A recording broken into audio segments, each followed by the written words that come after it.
Tawad-tawad.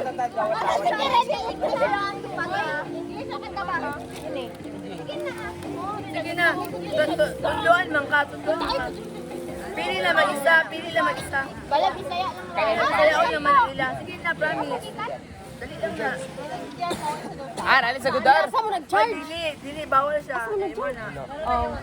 Ayun yung bilin-bilin ng cellphone. Simple lang, oh. Ay, ano mo yan?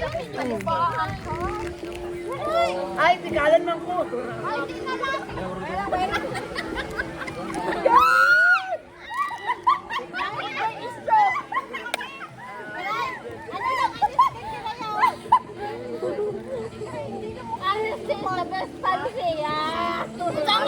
Sige na. Ay, kusgaw, basta po. Ala! Ilang nga mga changes. Ang mga question nyo kay mga marinig, diba? What changes would you like to see in your life? Diba?